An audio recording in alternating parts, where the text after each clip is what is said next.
Hi, you're watching Reddit Confessions. Let's get into it. Don't look at me like that, she said, her hand still resting on the wine glass she hadn't touched in 10 minutes. I'm not with him. I just haven't left yet. The candle between us flickered. It wasn't even romantic. We had no reason to pretend anymore. But that sentence, it cracked the night open like a bottle smashed against pavement. Across from her, I sat frozen. I don't even remember how long. Maybe a few seconds. Maybe a lifetime. She stared at me like she was bored with the weight of her own honesty. Her words didn't tremble. Mine refused to form. Behind her, the patio door slid open, and Maddie stepped out like she'd been waiting for her cue. Hair curled, lipstick fresh. The kind of woman who smiled like she knew something you didn't, and always enjoyed being the one to say it. She didn't ask what we were talking about. She already knew. Instead, she placed a hand on Corinne's shoulder and leaned in just enough to pierce the moment like a dagger dressed in silk. Then hurry up, Maddie whispered, smiling directly at me. I'll take him. My chair creaked as I stood up. Not dramatically, not angrily. Just, done. I didn't ask for clarification. I didn't demand an explanation. I said, let's go. And I wasn't talking to my wife. Want to know what happened next? Stick around for part 2, because that moment, that simple sentence, led to the most unpredictable 72 hours of my entire life. This is Reddit Confessions. Real people, real stories, sometimes too real. Comment if you've ever heard something that changed everything, instantly. I didn't even know where I was going. When I said, let's go, I hadn't actually planned to move. But my legs did. They moved on their own. Through the sliding door, past the tense air, and into the night that felt colder than it should have been. No one followed. Not Maddie. Not Corinne. I walked down the driveway with the stiff kind of energy that builds up in your body when your brain is too stunned to process pain. The front porch light clicked off behind me. Not by accident. I stood by the car for several minutes, staring at my own reflection in the side window like I was supposed to recognize the man inside. But I didn't. He looked weak. Stupid, even. Like someone who just got blindsided with a truth that had been wearing makeup and smiling for years. Eventually, I got in. I didn't drive away. Not yet. Instead, I opened the notes app on my phone. Weird, I know. But I needed to write something down. Not for anyone else, for me. To make sure I wasn't imagining what had just happened. She said she's not with me. Just hasn't left yet. Her friend offered to take me instead. They both meant it. I sat in that silence until my battery hit 6%. Then I remembered something. Corinne kept a second phone. I never asked why. She called it her work line, even though she only freelanced part-time. I'd seen her hide it once when I walked in too fast. She shoved it under a book like it was something fragile or dirty. That was months ago. I should have asked. But I didn't. I don't know what got into me. Maybe something had cracked wide open inside. But I turned the car off, walked back into the house, and didn't care anymore whether they saw me. But the living room was empty. The wine glasses were still there. One half full, one untouched. A lipstick stain on Maddie's napkin. The air felt used. The kind of energy you can't see but feel clinging to your skin. I moved like I was somewhere I didn't belong, in my own home. I checked the hallway. No voices. No laughter. No sign of them. Then I saw the guest room door was cracked open, not wide. Just enough to say, you're not supposed to be here. But if you are, brace yourself. I pushed it open. At first, I thought the room was empty. But then I heard Maddie's voice, low, too low, followed by Corinne's. She was whispering something I couldn't make out, but her tone was unmistakable. Giddy. I didn't knock. I didn't announce myself. I walked in and saw Maddie sitting cross-legged on the bed, holding Corinne's second phone. They didn't flinch. They didn't jump up. Corinne just turned slowly like someone who had been caught cheating in a card game and knew the penalty wasn't death, just embarrassment. Did you forget something? She asked. I ignored her. My eyes were locked on the phone. It was unlocked. Open. A message thread still glowing on the screen. Maddie casually tried to press the power button, but I stepped forward. Let me see it. No, Maddie said quickly. It's private. Not if it's about me. Corinne didn't stop her. She just sighed. Not scared, not sorry, just inconvenienced. You don't need to see what we talked about, Lowell. You already heard enough. I wish I could tell you I walked out with dignity. That I grabbed the phone, saw the messages, and made some powerful speech about betrayal and self-worth. But I didn't. I just stood there, like a forgotten coat at a party that everyone left hours ago. Corinne finally stood up, walked over, and, without a word, placed the phone in my palm. And what I saw made my stomach drop. Not just flirty texts. Not just hints. No, they were planning something. I wish I could erase what I read, or pretend it was all just part of some twisted group joke. But the messages weren't vague. They weren't harmless. They were mapped out, time-stamped, and casually cruel, like I was some dull character in a play they'd long grown tired of watching. Maddie, you'll tell him after your trip, right? Corinne, I'll tell him when it's too late to fix anything. Maddie, savage. Corinne, he'll be fine. He's used to disappointment. Maddie, still want me to come with you Sunday? Corinne, obviously. I need backup. I don't want him flipping out. Maddie, he won't. He's spineless. Corinne, exactly. My hands shook so badly, I nearly dropped the phone. I wanted to scream, but I couldn't find my voice. Not in that moment. It felt like my throat was stuffed with cotton and broken glass. They had been planning it, my wife and her best friend, together. Not just an affair. Something more organized. Something colder. She was going to leave me after the trip we had already booked together. A road trip I thought would help us reconnect. But now I knew the truth. It was just a staging ground. A prop in the last act of a play I didn't even realize had started. I turned to Corinne, still gripping the phone like a broken compass, and asked, why? She didn't pretend to misunderstand. She didn't ask, what do you mean? Like people do in movies. She just shrugged like we were talking about mismatched socks. I didn't think you'd ever notice, Lowell. That's what gutted me. Not the infidelity. Not even the plan. It was the apathy. The way she said my name, flat, drained of love, like it was just a syllable she had to push out of her mouth. I stood there, still as a painting, while Maddie lit a cigarette on my porch like none of it mattered, like I didn't exist. You can keep the house, Corinne said quietly, brushing past me like a stranger. I'll be out by Monday. Is that it? I whispered. She stopped near the door. You want a speech? You want guilt? Lowell, I gave you years of signs. You didn't hear a single one. I didn't cheat to destroy you. I cheated because I already felt invisible. I wanted to say I wasn't invisible, that I had loved her through every hard thing life threw at us, that I picked up the shattered pieces of her family's bankruptcy, that I helped her rebuild her resume when she lost her job, that I sat through nights of silence just to give her space. But I didn't say anything, because maybe she was right. Maybe I stopped being a husband somewhere along the way and just became part of the furniture, convenient, silent, always present but never considered. Corinne walked out. Maddie followed. I stood in that quiet house for 2 hours before I realized I hadn't moved. The clock on the microwave blinked. The refrigerator hummed. The wine glasses sat like ghosts on the counter. It was all exactly as it had been before, but completely different. And then I remembered something else, something buried in a drawer upstairs. A note. A tiny folded square I found 6 months ago, but dismissed. At the time, I convinced myself it was nothing, that it wasn't meant for her, that it wasn't real. But now I had to see what it actually said.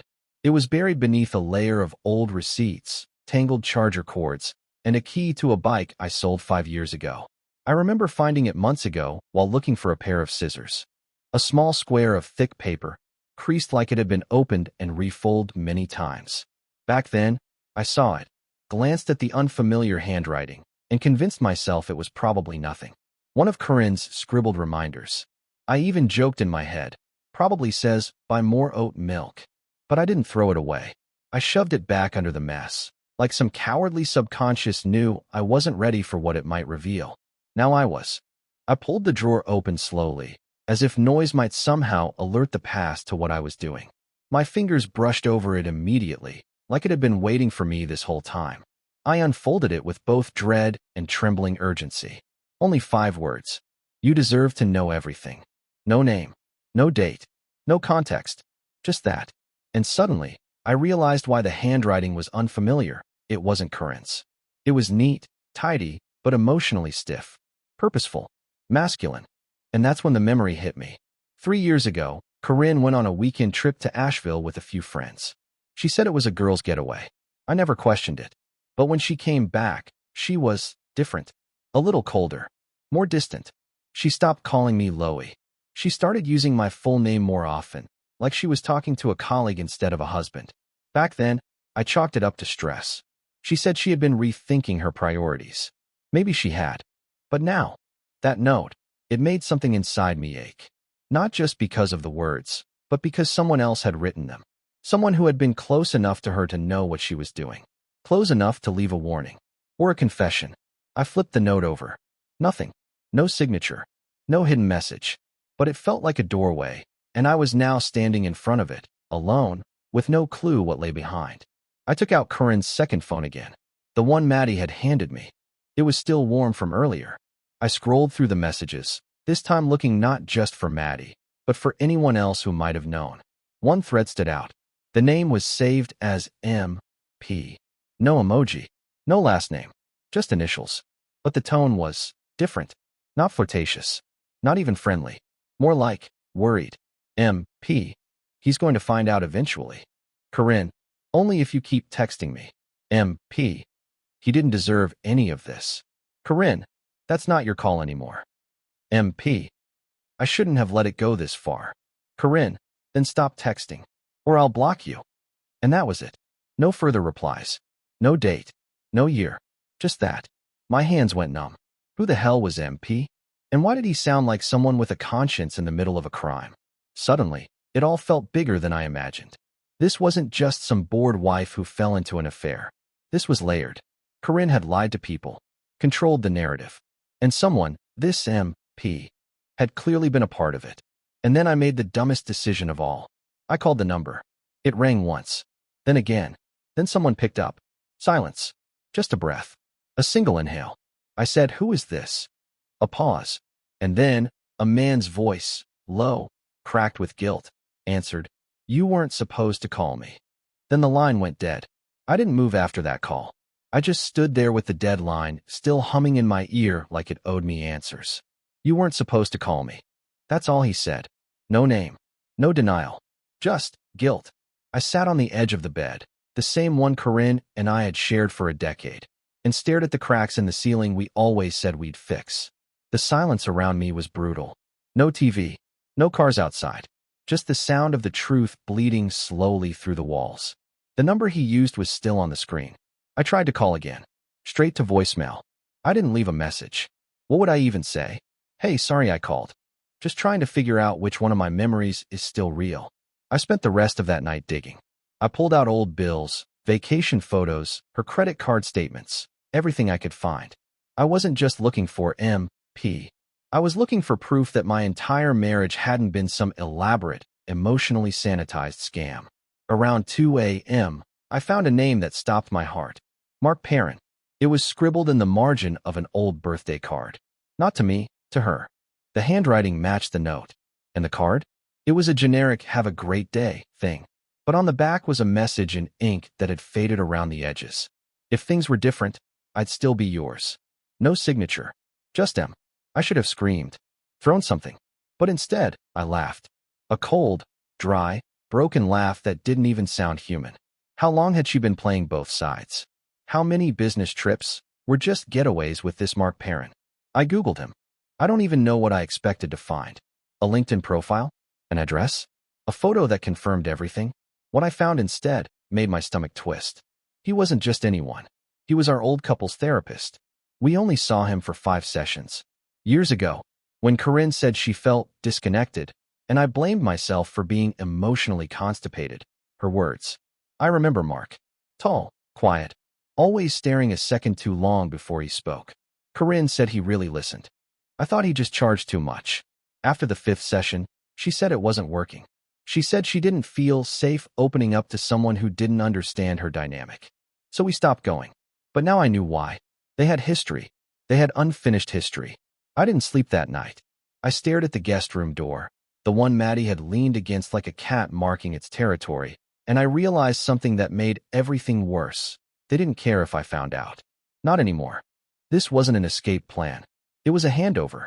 Corinne had been slowly peeling me out of her life for months, maybe years, replacing memories with mature conversations, intimacy with absence, and loyalty with detachment. And now that I was finally piecing things together, I was no longer even an obstacle. I was a leftover, a pile of habits with a pulse. And yet, the most painful part wasn't that she loved someone else. It was that she didn't even respect me enough to hate me. I got dressed that morning like a ghost, jeans, hoodie, blank stare, and drove to Mark Perrin's office. I had no appointment. I didn't care. The building was quiet, tucked behind a row of shops I'd never noticed. His name was still on the directory in faded vinyl letters. Suite 204, Mark Perrin, LMFD. I took the stairs two at a time, not even knowing what I was going to say. When I reached the door, I didn't knock. I just stood there. I could hear someone inside, a chair rolling back. Footsteps, a deep sigh, and then the door opened. There he was, older than I remembered, thinner, but his eyes hadn't changed. He looked at me and froze. We both stood there in the hallway, silence crackling between us like a live wire. "You weren't supposed to know," he finally said. "And I swear to you, I felt the moment something inside me die." He stood there in the doorway like I'd just shown up to my own funeral. His jaw tightened. His eyes flicked behind me like he was expecting someone else, maybe her, maybe the past, maybe the version of me he thought wouldn't ever be bold enough to show up. But I had. I was there, and I wasn't leaving. "Are you going to invite me in?"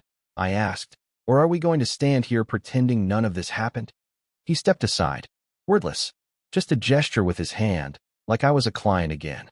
The room smelled like dust and lemon oil. Nothing had changed since our last session years ago. Same beige chairs, same cheap motivational poster half hidden behind the fake ficus. The room felt smaller now, tighter, like the walls had been waiting to close in on us. I sat. He didn't. Instead, he leaned against the windowsill and crossed his arms. I shouldn't have answered. "Yeah," I said, "but you did. So talk." He looked out the window for a long time. His reflection in the glass trembled slightly from the breeze hitting the pane, but his voice was cold steel when it came. "I never meant for it to go that far," he said. "With Corinne. It started after the therapy ended. I wanted to believe that made it better, that the violation had only begun after the professional line had been crossed. But it didn't. It made it worse. Did you ever care about helping us?" I asked. "Was anything you said in those sessions even real?" He turned. "I did try. At first. But your wife, she wasn't there to save the marriage. She was looking for a way out." I clenched my fists. "You were supposed to help her through that, not become the door she walked through." He lowered his gaze. "I know." We sat in silence for what felt like an entire season. I should have screamed, should have cursed, broken something, slammed a fist against the wall, anything to feel real again. But I didn't. Instead, I asked how long. Mark hesitated. "It started around the time she told you she was going to that conference in Asheville. Remember that?" Of course I remembered. It was the same trip tied to the note. The same weekend she came back wearing a new bracelet she claimed was from a vendor's booth. Turns out, it was from him. A quiet little gold thing that shimmered whenever she laughed in the mirror, like a souvenir from a decision she never regretted. She said it was just physical. Mark continued, as if that made it better. But it wasn't. Not really. She came to me because I listened. She stayed because I understood her. I laughed, bitter, short, strangled. "You mean she stayed because you weren't me?" He winced. "Not out of guilt, but out of truth hitting a nerve. Lowell. She said she felt like she was married to a shadow. Like you were there, but unreachable. You'd sit at the table, nod, ask about her day, but never see her." I felt something hot rise in my chest. I was surviving, paying bills, holding us together while she figured out who she wanted to be. I gave her space. I gave her support. I gave her everything. "And she didn't ask for any of that," he said quietly. "That's the part you missed." My breath caught. That sentence was worse than any betrayal. Worse than the cheating. It reframed everything. Maybe I had loved her in a way that felt like obligation. Maybe I had given her structure when what she wanted was spontaneity. But none of that excused what they did. Not together. Not to me. "She said she was going to leave after the trip," I whispered, staring down at the floor. "Did you two plan that?" He shook his head. "She made that call on her own. I tried to back away a few months ago. Told her it was over. That it had gone too far. She told me she was done with me, too. Said she had someone else lined up already. That stopped me cold. Someone else." He nodded. "Maddie." It felt like a fist to the ribs. "Wait. You mean?" They'd been talking. For months. Corinne said she was tired of men altogether. That Maddie got her in a way no man ever had. She said she finally felt seen. I stood up too fast. The room spun for a second, but I steadied myself against the chair. It wasn't just betrayal. It was evolution. She hadn't left me for someone else. She had outgrown me. Or at least, that's what she told herself. Thank you, I said numbly, for confirming I was never actually in control of anything. He looked like he wanted to say something more, maybe apologize, maybe offer some textbook line about healing in time. But I didn't give him the chance. I left, and for the first time since this entire disaster began, I didn't feel broken. I felt erased, like someone had hit a reset button on my life without telling me, and I was just now noticing the pieces that were missing. I didn't go home right away. I didn't even know where home was anymore. My body went on autopilot, pulling into a parking lot behind an old bookstore I hadn't visited in years. The lights were off. The place was closed, but the benches outside hadn't moved. The same chipped paint on the wood, the same stubborn gum under the corner slat I used to hide cigarettes from my parents when I was 17. And just like back then, I lit one, even though I hadn't smoked in over a decade. I sat there until the sun began bleeding into the horizon, and something in me snapped. I had to talk to her. One last time. Not to beg, not to fix anything. I wasn't naive anymore. But I needed closure. I needed to look her in the eyes and ask the question that had been hollowing out my chest since that night on the balcony. Why didn't she fight for us? I drove home slower than I needed to. The streets looked different now, like someone had rearranged the city while I was sleeping. When I pulled into the driveway, Corinne's car was gone. But Maddie's was there. Of course. I stepped inside. The kitchen lights were on. Soft jazz played from her Bluetooth speaker, like someone was trying too hard to create peace where there was none. And then I heard laughter. From upstairs. I didn't hesitate. I took the stairs 2 at a time and found them in the guest room. Maddie was lounging on the bed with a glass of wine, one foot tucked beneath her, wearing one of Corinne's old college hoodies. Corinne stood by the window, hair tied back, phone in her hand, mid-sentence, until she saw me. She didn't flinch. She didn't look startled, or scared, or even uncomfortable. She just looked done. I'm not here to fight, I said quietly. I just want one thing. Maddie raised an eyebrow, amused. Corinne crossed her arms. I want to know when, I said. Not the affair. Not the therapist. I already know about Mark. I want to know when you stopped seeing me as someone worth telling the truth to. Corinne didn't speak right away. She set her phone down, walked to the edge of the bed, and sat beside Maddie. The two of them looked so comfortable. Like roommates. Like lovers. Like I had walked into a life they'd already built without me. Do you really want the answer? Corinne asked. No games. Just say it. She nodded slowly. It was after your mom died. You shut down for months. I tried to be patient, but you wouldn't let me in. You'd just sit in the living room with the lights off. You stopped smiling. Stopped talking. I felt like I was living with a ghost. I was grieving, I whispered. I know, she said. But I wasn't. And I felt guilty for not hurting the way you did. So I pulled back. I found other places to feel alive. Maddie didn't say anything. She just kept sipping her wine, eyes locked on mine like she was studying my reaction for fun. I swallowed hard. So you decided to kill what was left of us to feel something? No, Corinne said. I decided not to pretend anymore. We weren't happy. You just didn't notice. I laughed, a bitter, raw sound I couldn't hold back. Because I was too busy trying to hold everything together while you were slowly packing your bags inside your head. Then I looked at Maddie. You've known this whole time. You helped her rewrite the story. You smiled in my face while helping her dismantle my life. Maddie shrugged. You made it easy. You never asked questions. You just assumed if you worked hard enough, she'd stay. You were supposed to be her friend, I said, my voice cracking. Not her exit strategy. Corinne stood up. Lowell, what do you want? An apology? I'm sorry. I'm sorry for lying. For cheating. For not leaving when I should have. But you weren't innocent either. That stopped me. What? You disappeared emotionally. For years. You buried yourself in routine, in work, in silence. You don't get to act like this happened to you. You let it happen, too. The worst part? I believed her. Not because she was right, but because I had been so desperate to keep her, I never noticed she had already left. I deserved the truth, I whispered. You wouldn't have listened, she said. You were too scared to lose what you thought you still had.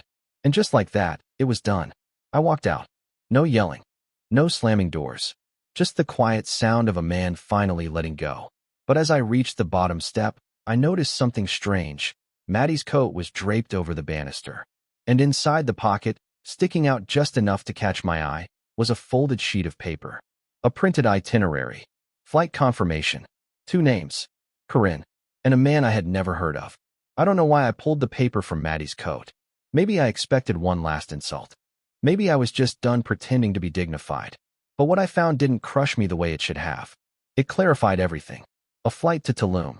2 names on the reservation. Corinne, and a man named Asher Braden. Not Maddie. Not Mark. Someone new. Someone I hadn't even had the chance to be jealous of yet.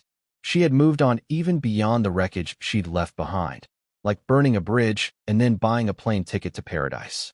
And I just stood there, holding the proof of how disposable I'd become, not with tears, not with rage, but with something strangely peaceful. Like the moment a storm finally passes and you realize how quiet the world can be when you stop trying to fight the rain. I left the paper exactly where I found it. I didn't slam the door. I didn't leave a note. I didn't text her a final speech she'd never read. I just left. I spent the night at a cheap lakeside motel, where the bed creaked and the air conditioner rattled, but no one lied to me. No one gaslit me. No one rewrote history with half smiles and wine-stained words. I stared at the ceiling and realized something I should have figured out years ago. I was never too much. I just loved someone who was never capable of receiving it. In the days that followed, I deleted the photos, canceled the joint credit card, took my name off the lease, and moved into a quiet studio apartment downtown. It wasn't much, but it was mine. No more shared closets. No more pretending. Just a new bed, a secondhand coffee maker, and a silence that finally felt like peace, not punishment. A few weeks later, I got a call from Maddie. I let it go to voicemail. She rambled about how things got out of hand and how Corinne had changed. Maybe she had. Maybe she hadn't. It didn't matter anymore. I didn't call back. I bought a bike. I started journaling again, something I hadn't done since high school. I took myself out to breakfast. I visited my sister, who had been calling for months. And for the first time in years, I heard myself laugh. Not because someone told a joke, but because I remembered how it felt to be light. Corinne never reached out. I assumed she made the flight. I assumed she started a new chapter. And I hope, in some quiet part of her, she finds whatever she's been chasing all this time. But I'm not chasing anymore. I'm building. Slowly. Quietly. Without apology. Because sometimes, the person you're waiting for, the one who's going to show up and finally see you, isn't someone else. It's you. Thanks for watching Reddit Confessions. Have you ever had a moment that changed everything, but led to something better? Share your story in the comments below. We read every single one, because your story matters here. And if this one hit close to home, don't forget to like, subscribe, and come back for more real confessions from real people, only on Reddit Confessions. Until next time, stay strong, stay honest, and never apologize for choosing peace.